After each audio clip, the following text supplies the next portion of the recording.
Hello, my name is Daniel Hartley, 33 years old, a software engineer living in a small town in Oregon where lush green hills embrace narrow roads and everyone knows each other, from who just bought a new car to who forgot to lock their back door. I'm not the type to enjoy telling my life story, but if you're reading this, you're probably curious about why I'm sitting here writing these lines late at night, with the sound of the wind blowing through the window, reminding me of days gone by, days when my family, or more precisely my younger sister Lena and I, thought we had it all. This town, Hood River, is so small you could walk from one end to the other in less than an hour, yet it has a strange charm, as if time is stuck somewhere between rows of apple trees and rivers glittering under the sunlight. I live in a small second-floor apartment with a balcony overlooking the Columbia River. The apartment isn't big, but it's enough to hold what I need. A cluttered desk full of papers and my laptop, an old armchair I picked up at a flea market, and a bookshelf crammed with technical manuals and a few novels I've never finished reading. My life, if I had to describe it, is probably a series of repetitive days. Wake up in the morning, make coffee, write code, attend online meetings with the team in Portland, then come home in the evening to watch a movie or scroll through social media. Simple, but I liked it, or at least I thought I did until everything changed. I grew up in a family that, from the outside, everyone would consider perfect. My parents, Richard and Eleanor Hartley, were the kind of people the whole town respected. My father was an accountant, always dressed in crisp suits with a deep, steady voice like stone. My mother was a high school literature teacher, delivering inspiring lectures about Shakespeare or Hemingway. But at home, she was a strict woman who always put the family's honor above everything else. They weren't the type of parents who hugged their kids or said, "I love you." To them, that was something extravagant, unnecessary. In our house, love was shown through punctual family dinners, reminders to do homework, and unbreakable rules. No talking back, no doing anything that would make the neighbors gossip, and above all, no bringing shame to the Hartley family. As the eldest, I suppose that made me the one to bear the weight of invisible expectations. From a young age, I learned to do things the right way. Get straight A's, play football in high school, graduate college with a software engineering degree, and find a stable job. I wasn't a genius, but I was hardworking, and I knew how to make my parents proud. But the one who truly captured my heart in that house wasn't my parents. It was Lena, my little sister. Lena is 5 years younger than me. I still remember the day my mother brought her home from the hospital, so tiny with big round eyes and golden blonde hair. I stood in the corner of the living room watching my parents smile at each other, a rare smile I hardly saw later on. Lena grew up like a gentle breeze, soft and kind, but with a resilience I only noticed as she got older. She was always the listener, always knew how to make me laugh, even when I'd just been scolded by Dad for breaking a window or getting a C in chemistry. I taught Lena how to ride a bike, how to make kites from old newspapers, and how to hide in the backyard when Mom was angry. We were a team, no matter what happened. But our family wasn't as perfect as it seemed. When I was 15, I started noticing the cracks. On nights when my parents thought I was asleep, I'd hear them arguing. Not loud shouting matches, but cold, sharp whispers like knives cutting through the air. I heard my mother talk about wanting to leave, wanting freedom. I heard my father reply, his voice heavy, saying she couldn't do that, for the sake of honor, for us, for Lena and me. I didn't fully understand, but I knew something was wrong. One night I saw my mother sitting alone in the kitchen holding a glass of wine, her eyes red. I didn't dare ask. I just quietly went back to my room. Later, I overheard her telling a friend on the phone that she had wanted a divorce but stayed for the sake of the children. I didn't know if that made me grateful or guilty. Maybe both. Lena thankfully was too young to notice these things, but she was sensitive enough to feel the tension in the house. Once when she was just 7, I found her curled up in her room clutching her favorite doll, asking me, "Daniel, why doesn't Mom smile anymore?" I didn't know how to answer, so I just patted her head and said, "Mom's just tired. If you're good, she'll smile again. I wasn't sure if I believed my own words. Despite the shadows in our home, Lena and I found ways to make each other happy. We had our little secrets, like sneaking cookies in the kitchen at midnight or pretending to be sick to skip school and watch cartoons all day. I remember when Lena was 10, she lost the silver bracelet Mom had given her for her birthday. She cried her eyes out, terrified of Mom's scolding. I spent the whole day searching the house and finally found it under the sofa. When I handed it back to her, her eyes lit up like I'd just saved the world. "You're my superhero," she said, and I laughed, but inside I thought, if I were a superhero, I'd take our whole family somewhere where everyone smiled more. When I went to college, Lena was 13, starting to become a young woman. She was still gentle, but beginning to have her own thoughts, her own dreams. She said she wanted to be a nurse to help others because people need someone to care for them when they're at their weakest. I was proud of Lena, but I was also worried. I knew our parents wouldn't easily accept anything outside their plans. They wanted her to study law or business, fields with a future. After graduating college, I chose to return to Hood River, close to family. My job after school was decent, with a salary enough to live comfortably and save a bit. I liked being near Lena, hearing her talk about school, her new friends, and her dream of becoming a nurse. Every weekend, I'd go home for dinner with my parents and Lena. Those dinners were always a bit awkward. Dad talked about work, Mom asked about future plans, and I tried to lighten the mood with funny stories about co-workers. Lena was usually quiet, just smiling and nodding, but her eyes would always find mine as if to say, "You get me, right?" Everything seemed fine until one day when Lena was 22, in her final year of nursing school. I received a message from her, short but enough to make my heart race. "Daniel, I need to see you. Don't tell Mom and Dad." I knew immediately something was wrong. Lena wasn't the type to overreact, and the tone of her message sent a chill down my spine. I called her right away, but she didn't pick up, only texting back, "Tonight, the coffee shop on Maple Street, okay?" That evening, I went to the coffee shop on Maple Street, waiting for Lena with a latte that had gone cold. The dim streetlights cast a hazy glow on the wet sidewalk after the afternoon rain, reflecting faint streaks of yellow light. My heart was pounding, not from the coffee, but from Lena's message. "Don't tell Mom and Dad." Those words kept replaying in my head like a stuck record. The door of the coffee shop jingled and Lena walked in. She was wearing an oversized wool coat, her blonde hair tied up high, but her eyes were red as if she'd been crying all day.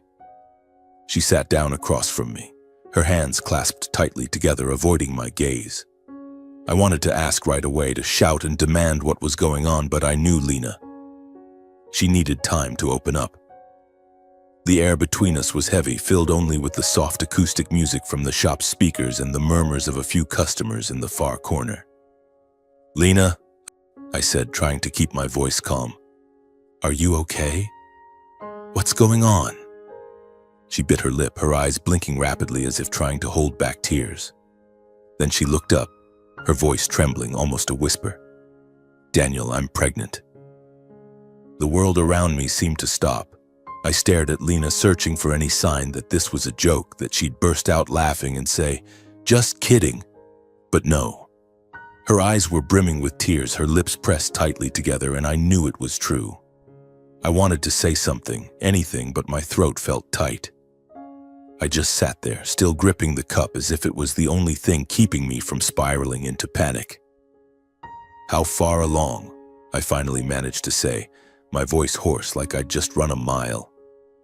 I tried to stay calm, but my mind was a storm. Lena was pregnant. My little sister, the girl who used to sneak cookies with me at midnight, was sitting here telling me she was going to be a mother. Lena looked down, her hands twisting together. 5 months, she said, her voice so soft I had to lean in to hear. I don't know what to do, Daniel. I'm scared." 5 months? I repeated, my voice louder than intended. I wasn't an expert on pregnancy, but I knew enough to understand that 5 months wasn't a recent discovery. Lena, why did you keep it a secret for so long? Why didn't you tell me sooner? She looked up, tears streaming down her cheeks. I was too scared. I thought I could handle it on my own, but then it all became too much. Jared, Her voice broke and she covered her face, her shoulders shaking with sobs. Jared? I frowned, trying to place the name. Jared Thompson. I'd met him once when I dropped Lena off at her college dorm, a tall guy with blonde hair and a confident smile like the world was his. A finance major, always talking about big plans, but there was something in his eyes I didn't like. What about Jared? Does he know? Lena nodded slowly, each nod seeming painful. I told him 2 months ago.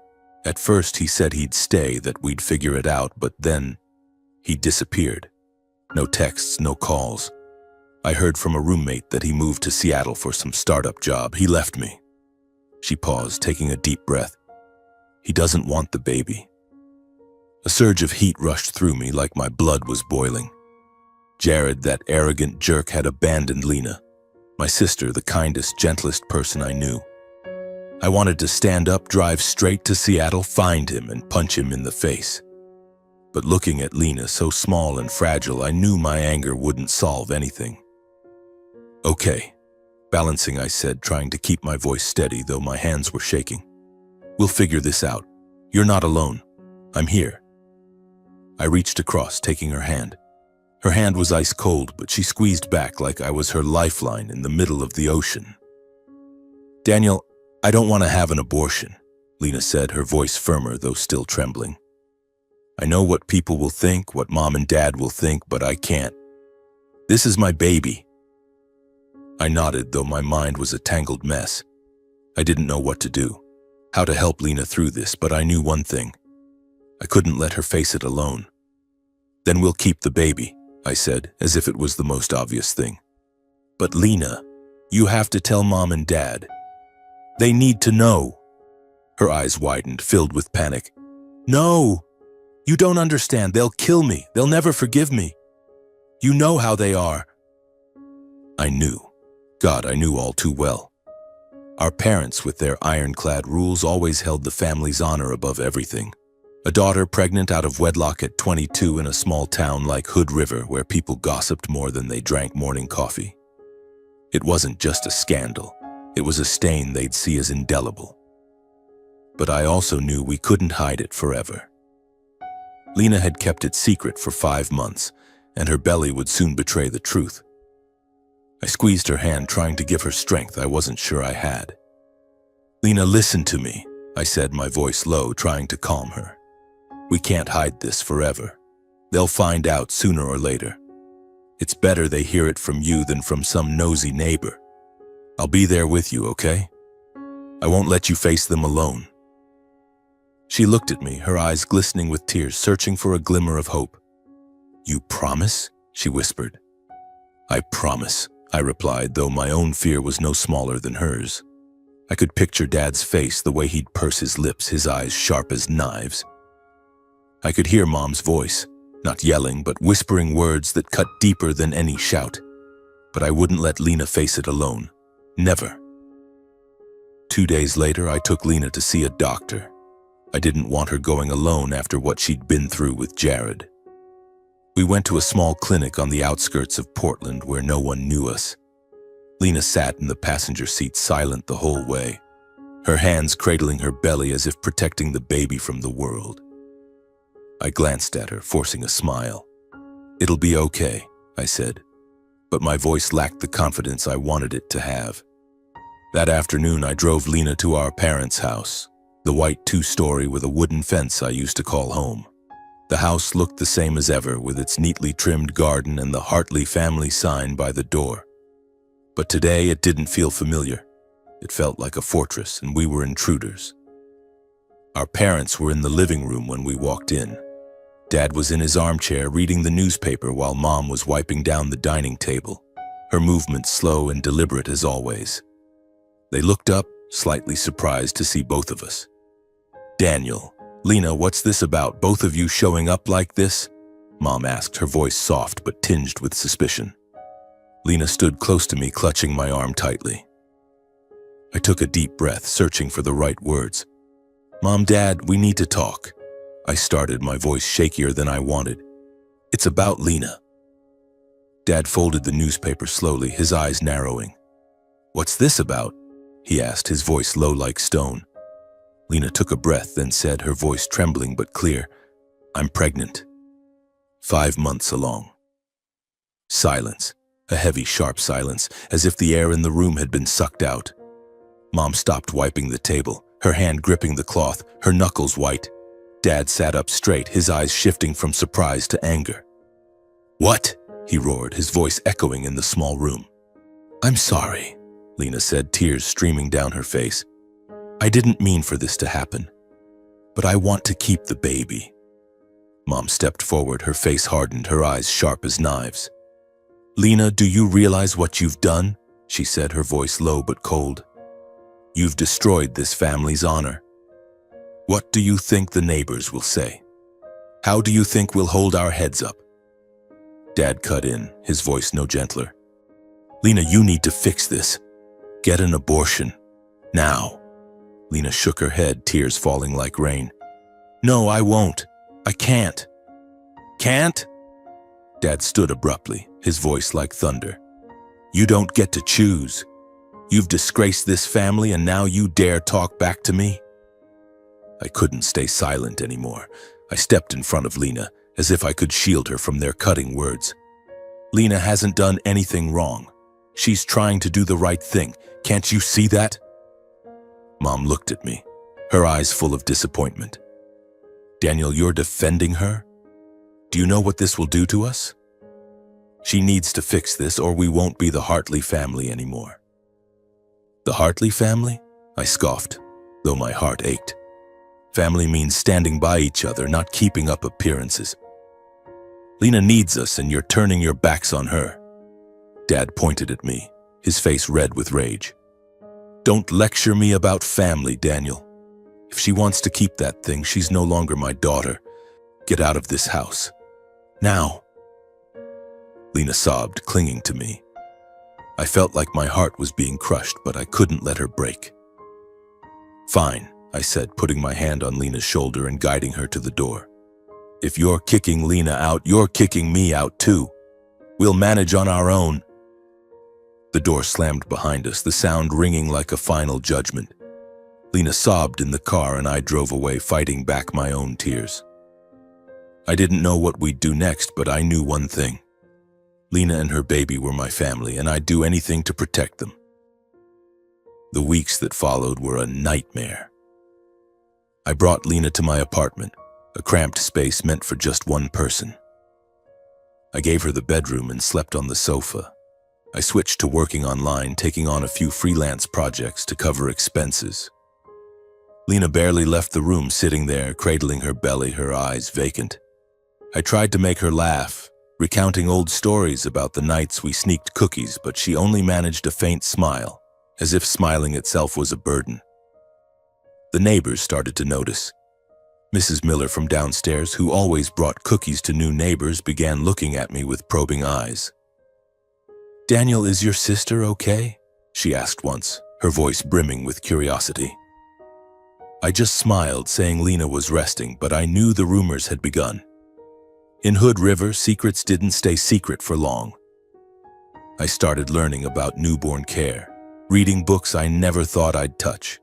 I learned how to mix formula, change diapers, and hold a baby properly. Every evening I sat with Lena, telling her about what I'd read, trying to convince her we could do this. But sometimes, after she fell asleep, I sat alone on the balcony looking out at the Columbia River, feeling like I was drowning. I wasn't just a brother anymore. I was a protector, a caregiver, and I wasn't sure I was strong enough. The months that followed were an endless string of long days. I worked from morning till late at night, coding on my laptop while Lena slept or sat quietly in the armchair, reading nursing books. I took on more freelance projects, small gigs that were enough to cover rent, medical bills, and the things Lena needed. I didn't complain, but there were nights when my eyes stung from staring at the screen too long, and I felt like I was running a marathon with no finish line. Lena noticed. One time she came out of the room holding a cup of hot tea and placed it in front of me. "Daniel, you don't have to do everything," she said, her voice soft but laced with worry. "I can find a part-time job." "No," I cut her off, maybe a bit harsher than I meant. "You need to rest. Let me handle it." She looked at me, her eyes glistening, then nodded, but I knew she felt guilty. I hated that she thought she was a burden. But I didn't know how to make her understand that, to me, she and the baby were the reason I kept going. The community around us didn't make things easier. Hood River is a small town and news spreads like wildfire. I started noticing prying looks when I went to the grocery store, whispers behind my back when I bought coffee. "That's the brother of the girl who's pregnant out of wedlock," I overheard someone say at the store, their voice a mix of curiosity and judgment. I pretended not to hear, but each word was like a small knife cutting into my pride.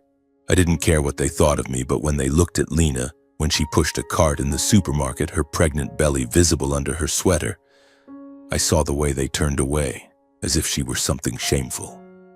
I wanted to scream at them, to tell them they knew nothing about her, about us. But I just clenched my fists, stayed silent, and held Lena's hand tighter. Lena felt it too. She went out less, often staying in the apartment with the windows shut. "I don't want them to look at me like that," she said once when I asked why she didn't come for a walk with me. "I don't want them to think I'm a mistake." I hugged her, trying to tell her she wasn't a mistake, that she was the strongest person I knew. But my words didn't seem enough to erase the pain in her eyes. Not everyone turned their backs, though. Mrs. Miller, the neighbor downstairs, started showing up with containers of homemade food, pumpkin soup, toasted bread, sometimes a plate of cookies. "The girl needs to eat properly," she said, winking at Lena. For the first time, Lena smiled a real smile, and I felt a flicker of hope. Maybe the whole world wasn't against us. When Lena reached her 8th month, everything became more real than ever. I took her to regular checkups, and the doctor said the baby was developing well. But Lena needed more rest because she was showing signs of fatigue. I tried to make things easier for her, cooking simple meals, buying extra pillows for her to sleep comfortably, even learning how to massage her feet when she complained of pain. But Lena grew more anxious. "Daniel, what if I can't do it? What if I'm not a good mother?" she asked one night as we sat on the sofa, watching an old movie neither of us was really focused on. "You'll be a wonderful mother," I said, taking her hand. "You already love this baby even before it's born. That's what matters most." She smiled, but I knew she was still scared. I was scared too, but I didn't dare say it. I was afraid I wouldn't be strong enough, that I'd fail Lena the baby and myself. The day Lena went into labor came unexpectedly on a rainy October morning. I was coding when I heard her call from the bedroom, her voice panicked. "Daniel, I think it's time." I nearly dropped my laptop, my heart pounding as I rushed in. Lena was sitting on the bed, her face pale, clutching her belly. "It hurts," she whispered. I don't clearly remember what I did in the next few minutes. It was all a blur. I helped Lena to the car, drove like a maniac to the hospital, trying to stay calm while she breathed heavily and gripped my hand. "I'm here," I kept repeating like a mantra, though I was trembling myself. When we reached the hospital, the nurses quickly took Lena to the delivery room. I wanted to go with her, but they told me to wait in the hallway. I sat there on a hard plastic chair, staring at the wall clock ticking, each second stretching like an hour. I thought about our parents. They still hadn't reached out. Not a single call, not a single text. I had called Mom a few days after they kicked Lena out, hoping they'd change their minds, but she only said curtly, "When Lena fixes her mistake, come back." I hung up without another word.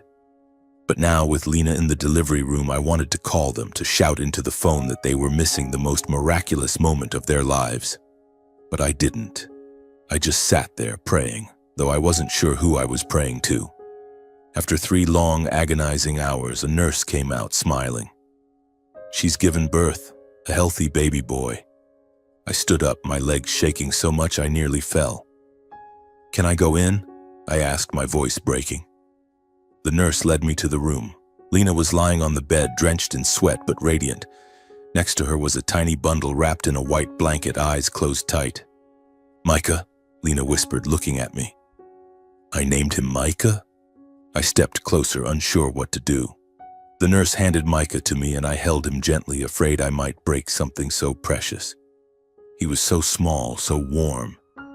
And as I looked down at him, I felt a strange sensation, like the whole world had narrowed to just me, Lena, and Micah.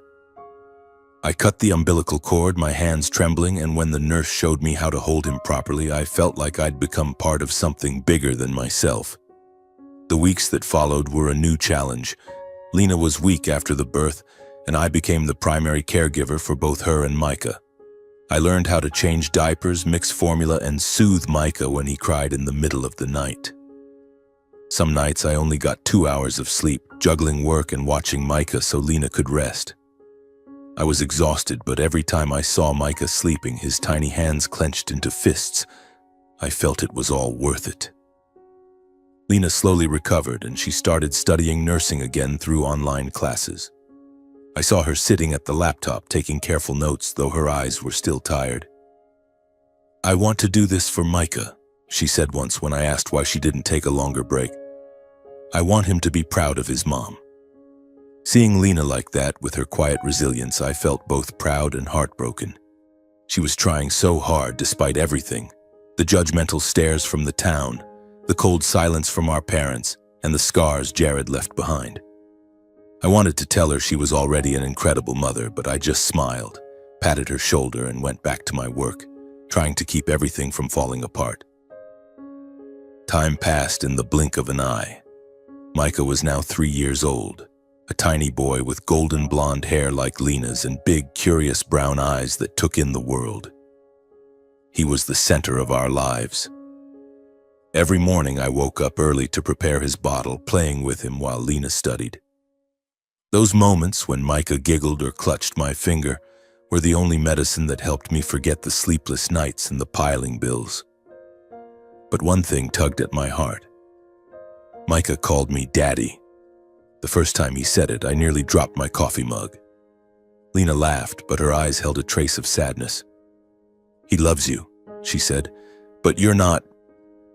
She didn't finish, but I understood. I wasn't Micah's father, even though I'd done everything a father would. Our life, though difficult, had slowly stabilized. Lena studied diligently, I continued working online, and the neighbors, especially Mrs. Miller, became unexpected allies. She often brought over old toys or a plate of cookies, always with a comment, "For the little one, Daniel. You're doing great." Those small words kept me going, but deep down I still felt a void. Our parents hadn't reached out. I tried visiting them once when Micah was 1, hoping they'd soften at the sight of their grandson. But Dad just stood at the gate, coldly saying, "Get out of my sight. He's not a Hartley." I drove back, gripping the steering wheel, fighting back tears. Then one evening, everything changed. I was on the sofa checking work emails while Lena fed Micah in the kitchen. My phone buzzed with a new email. I glanced at it, expecting another project, but the sender's name froze me. From Jared Thompson. Jared. The name hit me like a punch to the chest. I stared at the screen, my heart pounding. 3 years. 3 years since he abandoned Lena, leaving her alone with a 5-month pregnancy. I wanted to delete the email, to pretend it didn't exist. But a part of me, curiosity or maybe anger, made me click. "Daniel," the email began, "I know you probably don't want to hear from me. I don't blame you. But I need to talk to Lena. I want to see her and my son. I was wrong and I want to make it right. Please give me a chance." Blood rushed to my head. A chance? He thought he had the right to ask for a chance after what he did?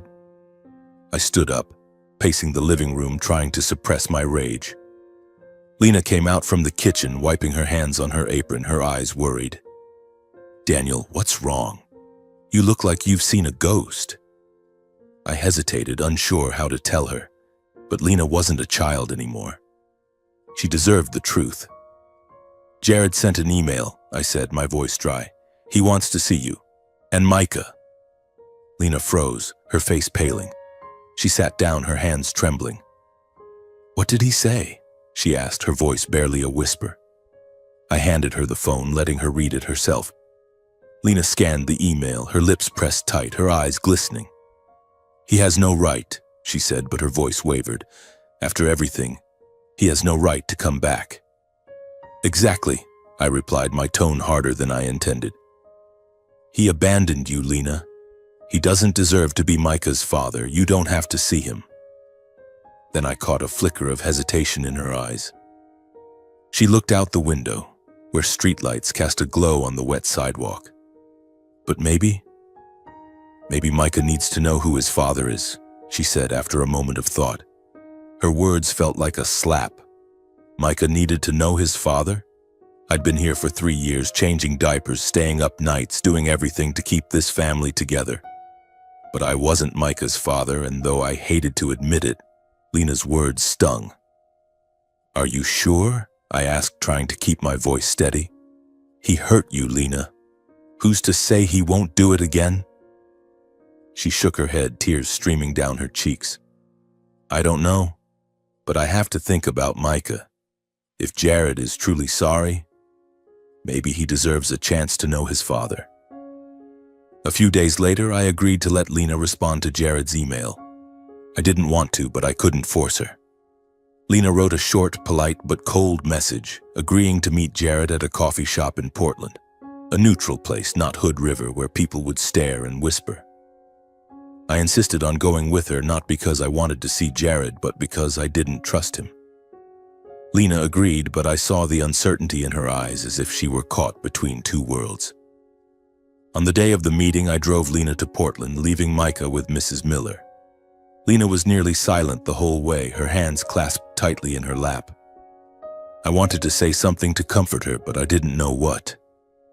When we arrived at the coffee shop, Jared was already there, sitting in a far corner wearing an expensive gray suit, a far cry from the arrogant college kid I'd once met. He stood when he saw us, a nervous smile on his lips. "Lena," Jared said, his voice soft but tense, "thank you for coming in." "Daniel." He nodded at me, but I didn't respond.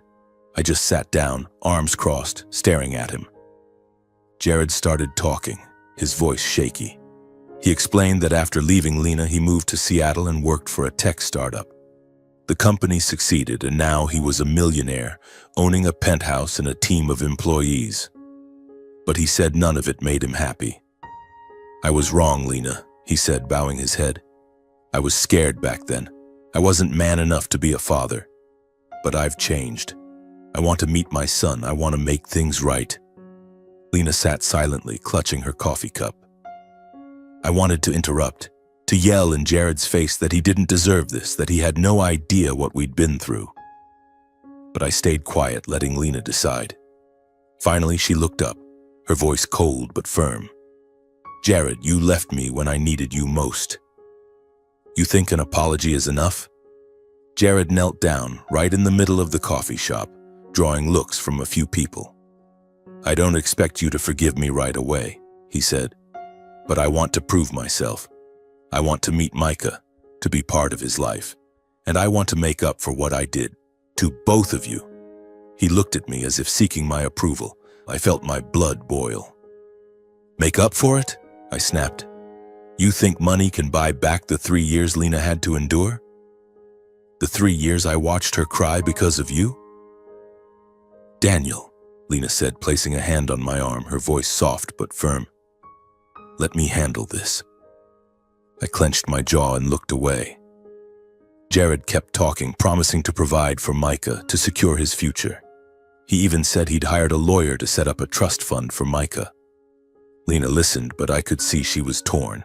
She wasn't the naive girl who once loved Jared, but she was a mother, and I knew she was thinking about what was best for Micah. In the weeks that followed, Lena met Jared a few more times, always in Portland, and I always went along. Jared was patient, bringing gifts for Micah, a teddy bear, a toy car, But I noticed how Micah clung to me, calling me daddy, and it broke my heart. Jared tried to connect with Micah, but the boy was too young to understand. Once, when Jared tried to hold him, Micah cried and ran to me. I saw Jared's eyes darken, but he said nothing. Lena was wavering. "Daniel, I don't know what to do," she said one night after Micah was asleep. "Jared says he wants to be a father. He has money. He can give Micah a better life. But I don't know if I can trust him, and I don't want to lose you." "You won't lose me," I said, taking her hand. "But you have to decide what's best for Micah. Not for Jared, not for me, but for your son." She nodded, but I saw the conflict in her eyes. I was conflicted too. I'd spent 3 years being Micah's father, but now Jared was back, with money and promises. I was afraid of losing Micah, of losing Lena, but I couldn't be selfish. I had to think of them. The days that followed, I tried to live normally, but every time I saw Micah running around the apartment, grabbing my hand and calling me daddy, my heart tightened. I knew Lena was considering Jared's offer, and though I hated to admit it, I understood why she wavered. Jared didn't just return with an apology, he brought a future. He talked about a trust fund for Micah, about providing for Lena, and above all, about wanting to be a father. I could hate Jared for what he did, but I couldn't deny that he could give Micah things I never could. A stable, comfortable life, free from worrying about bills or sleepless nights from overwork. One afternoon, as I came home from work, Lena called me into the living room. She was sitting on the sofa, Micah dozing on her lap, while Jared stood in the corner, hands in his pockets, looking tense but determined. "Daniel," Lena began, her voice soft but firm. "Jared has something to say to both of us." I sat down, arms crossed, trying to stay calm. Jared cleared his throat, stepped forward, and placed a stack of documents on the table.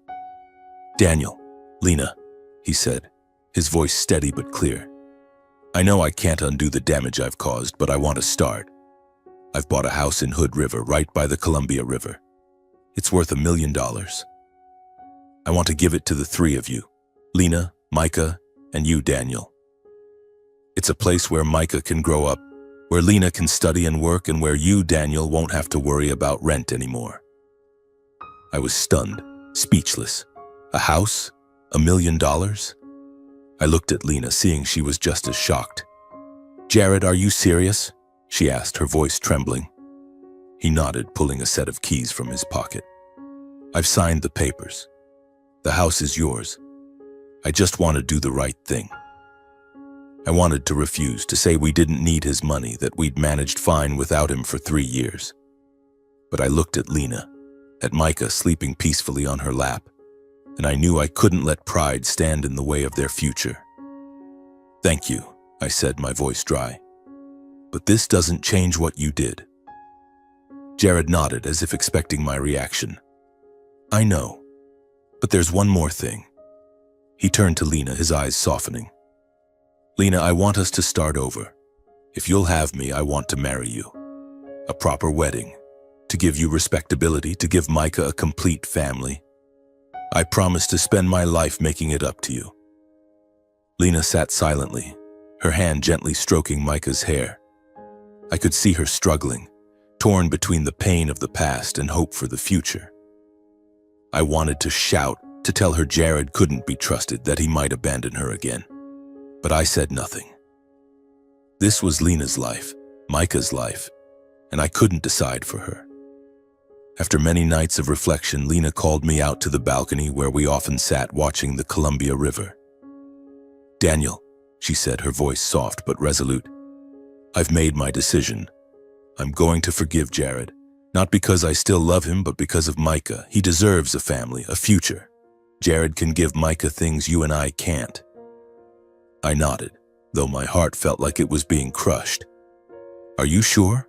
I asked, trying to keep my voice steady. "He hurt you once. How do you know he won't do it again?" "I don't," Lena admitted, her eyes glistening. "But I have to try for Micah, and you'll always be the most important person to me and my son. No one can replace you." I hugged Lena, hiding my tears. I knew she was right. Micah needed a family, a father, even if that father wasn't me. But knowing that didn't ease the pain. I'd spent 3 years being Micah's daddy, and now I had to learn to let go. Lena and Jared's wedding was held at a luxurious hotel in Portland, adorned with white flowers and twinkling lights. Lena wore a white wedding dress, her golden hair intricately braided, looking like a princess. Micah, in a tiny suit, ran around the reception hall, giggling when I scooped him up. I was the best man, standing beside Lena, smiling while my heart broke. Jared, in a tuxedo, looked like a man transformed, but I still couldn't fully trust him. I scanned the reception hall, hoping to see my parents, even in the back row. But they didn't come. I'd sent an invitation with a short letter saying Lena was starting anew, that they could meet their grandson. No response. I guess they still felt guilt, or perhaps they clung to their pride. Whatever the reason, their absence hurt more than I expected. After the wedding, Lena, Jared, and Micah moved to Seattle, where Jared had a penthouse overlooking Puget Sound. I helped them pack, trying not to let Micah see my sadness. When he hugged me and said, "Daddy, I'll see you soon, right?" I just nodded, afraid to speak in case my voice broke. I moved into the new house Jared gave us, a spacious 2-story home by the Columbia River, with a garden and large windows facing the green hills. It was more beautiful than anywhere I'd ever lived, but it felt empty. No more of Micah's laughter, no more nights talking with Lena on the sofa. I kept working, kept coding, but every evening, sitting alone in the large living room, I felt like a part of me was missing. A month after the wedding, on a rainy evening, the doorbell rang. I was surprised. Few people visited at that hour. When I opened the door, I froze. My parents stood there under the dim glow of the porch light. Mom, her silver hair plastered wet to her forehead, looked at me with red, weary eyes filled with an emotion I'd never seen in her: regret. Dad stood beside her, shoulders slumped, his stern face now aged a decade. "Daniel," Mom said, her voice trembling, nearly drowned out by the rain. Can we come in?" I nodded, speechless, my throat tight. I led them into the living room, where the warm yellow light illuminated the bare walls, highlighting the stillness of the house. They sat on the sofa, Mom clutching Dad's hand, their fingers intertwined as if she were drawing courage from him. I sat across from them, gripping the armrests, my heart pounding. For years I'd imagined this moment, the day my parents faced what they'd done. But now that it was happening, I didn't know how to feel. Mom took a deep breath, her eyes glistening. "We were wrong, Daniel," she began, her voice breaking. "We were too harsh, too cold. We pushed Lena away, and you too. We thought we were protecting the family's honor, but we lost our family. I'm sorry." A tear rolled down her cheek, and she bowed her head as if unable to meet my eyes. Dad, always the stoic one, looked strangely small. He nodded, his voice hoarse, each word a struggle. "We read your letter about Lena's wedding. We wanted to come to see her, to meet our grandson, but we didn't dare. We were afraid Lena wouldn't forgive us, that you wouldn't want to see us after what we did." He paused, gripping Mom's hand, and I saw his eyes redden. For the first time in my life, I saw my father cry. I sat silently, emotions crashing over me like a wave, anger, pain, but also a hint of relief. For years, I'd been furious at them for turning their backs on Lena, for leaving me to carry everything alone. But seeing them there, two aging, remorseful people, my anger melted, replaced by a deep sadness. "Lena forgave Jared," I said, my voice soft but firm. "And she'll forgive you. She's stronger than you think. And Micah, he needs his grandparents. He deserves to know a family's love." Mom burst into tears, rushing to me, hugging me tightly as if afraid I'd disappear. "My boy," she sobbed, "I hurt you. I never meant to." Dad stood slowly, placing a hand on my shoulder, an awkward but heavy gesture. "You're a good brother, Daniel," he said, his voice trembling, "and a father to Micah. I'm proud of you." We stood there, wrapped in each other's arms, in the large but suddenly warm room. The rain still fell outside, but its pattering now sounded like a lullaby, gentle and comforting. For the first time in years, I felt my family wasn't just broken pieces. We could heal, step by step, and though the road ahead was long, I knew we'd walk it together. After my parents left, I sat back on the sofa, the now cold coffee mug still on the table. The house was quiet, filled only with the sound of rain and my heartbeat, still racing from what had just happened. I'd been angry at my parents for so long, convinced they'd never change. But seeing Mom cry, seeing Dad, the man as unyielding as stone, tremble as he apologized, I felt a part of me lighten. They weren't perfect, but they were my parents, and they were trying to make amends. I picked up my phone, my fingers hesitating over the screen. I wanted to call Lena to tell her about Mom and Dad, but I was afraid she wouldn't want to hear it, that the wounds they'd caused were too deep for her to forgive. But then I thought of Micah, of his radiant smile, and I knew I had to try. I dialed her number, and after 2 rings, Lena's voice came through, warm and familiar. "Daniel, I was just about to call you. Micah was asking about Daddy this morning." I smiled, though my heart tightened at the word Daddy. "How's the little guy?" I asked, trying to keep my tone cheerful.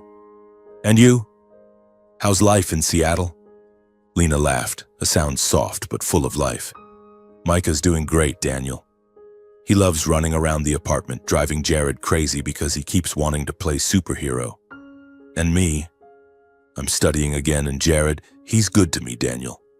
I never thought I'd be this happy." The apartment overlooks the bay, and every morning Micah stands by the window pointing at the ships and asking a million questions. I feel like things are finally okay.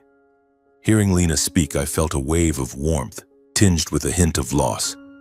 She was happy, and that's what I'd always wanted. But a part of me still missed the days when it was just me, Lena, and Micah in that cramped Hood River apartment, where we were each other's entire world. "I'm glad for you," I said, and I meant it. "Lena, I have something to tell you. About Mom and Dad." Silence. I heard Lena take a breath, as if bracing herself. "What is it?" she asked, her voice quieter. "They came to my house tonight," I began, recounting everything, how they stood in the rain, how Mom cried, how Dad admitted their mistakes. I described the regret in their eyes, the apologies I never thought they'd utter. When I finished, Lena was silent for a long moment, and I worried I'd upset her. Finally, she spoke, her voice trembling. "I don't know if I can forgive them right away, Daniel, but I feel relieved. They're our parents, and I don't want Micah to grow up without knowing his grandparents." She paused, then continued, her voice brighter. "Daniel, Thanksgiving is coming up. I want to invite you and Mom and Dad to Seattle, to our home with Jared. I want our family to be together, even if it's just for a day." I was stunned, not expecting Lena to open her heart so quickly. "Are you sure?"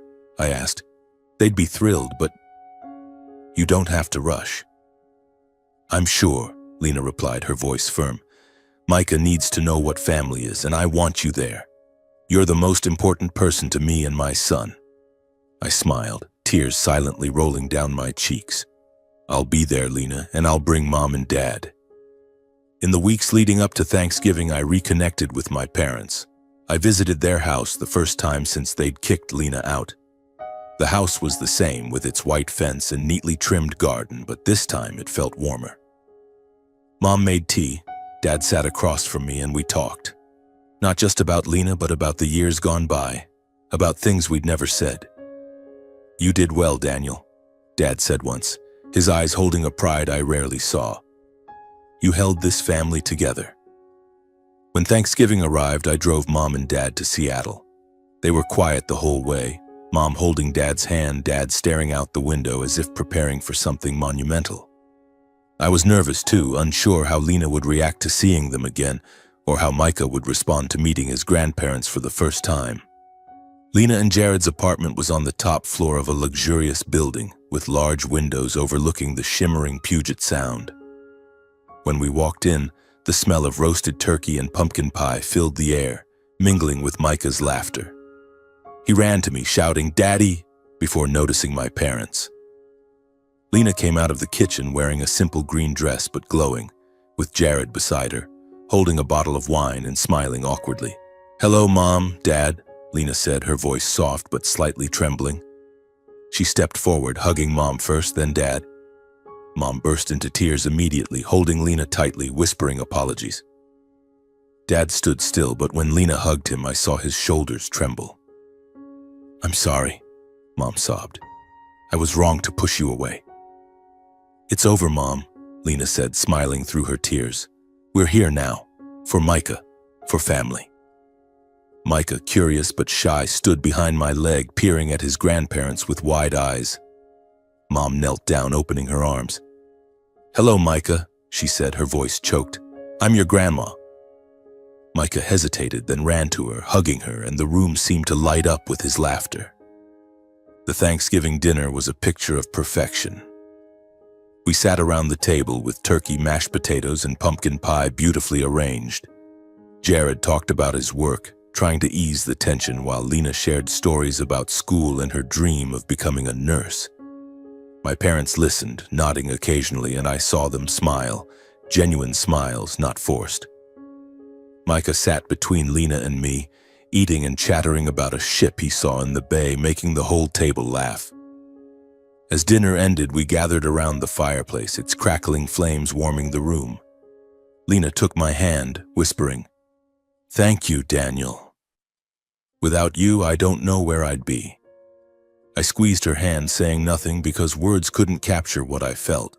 My parents stayed an extra day playing with Micah, talking with Lena, and for the first time I saw them as real grandparents. As they prepared to leave, Mom hugged me, saying, "You gave us a second chance, Daniel. We'll never forget that." Dad just nodded, but his pat on my shoulder said everything. Back in Hood River, I sat on the balcony of the new house, watching the Columbia River glimmer under the moonlight. Our story wasn't perfect, but it was ours, with its cracks, tears, and smiles. Lena and Micah were happy. My parents were back, and I, though still quiet, knew I'd done the most important thing. Kept our family together.